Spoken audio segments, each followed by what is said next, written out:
Senate Democrats, led by Washington Senator Patty Murray, blocked a bill that would require babies born alive during abortion to receive reasonable medical care and transport to a hospital.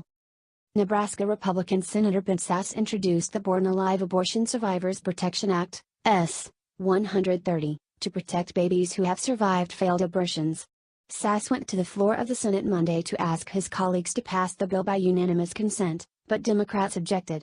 Referencing the recent firestorm created by the Virginia bill known as the Repeal Act, introduced by Democrat Delegate Kathy Trenn and supported by Democrat Governor Ralph Northam, Sasse said, "This place fancies itself the world's greatest deliberative body, but we would be deceiving ourselves if we ignore the biggest debate that's been happening in America over the last 36 hours.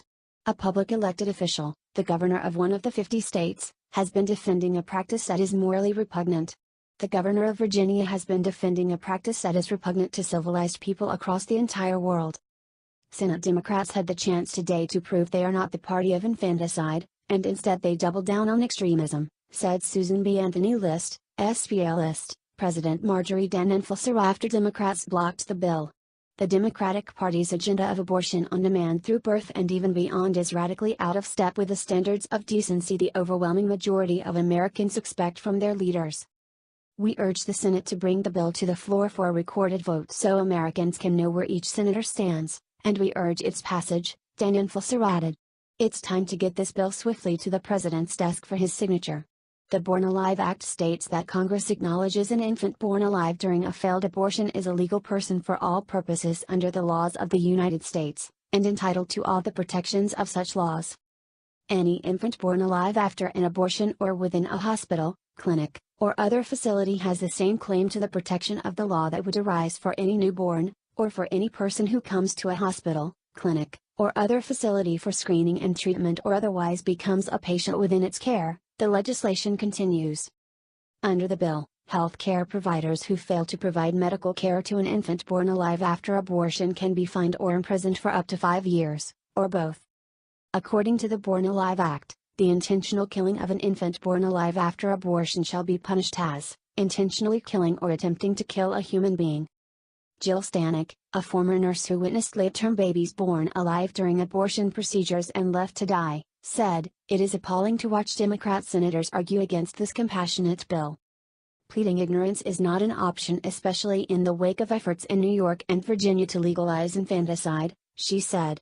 "Everyone should be able to agree on equal protection under the law for these children."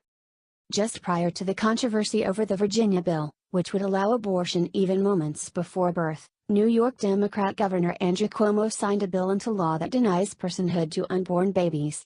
Under the law, violence against an unborn child during a homicide is no longer criminally punishable. Now, Democrats in Rhode Island and Vermont have also proposed bills that would strip most restrictions on abortion and declare the procedure a fundamental right. Tom Kluski, president of March for Life Action, said that in Sasse's appeal for unanimous consent for the Born Alive Act, Murray, representing Senate Democrats, chose to stand up in favor of infanticide and the abortion lobby. This pro-death mentality is the same one that has recently moved some lawmakers to propose extremely permissive late-term abortion bills in states like New York and Virginia, he said. A recent Marist poll found 75% of Americans want substantial restrictions on abortion, including 60% of Democrats and 61% of those who identify as pro-choice.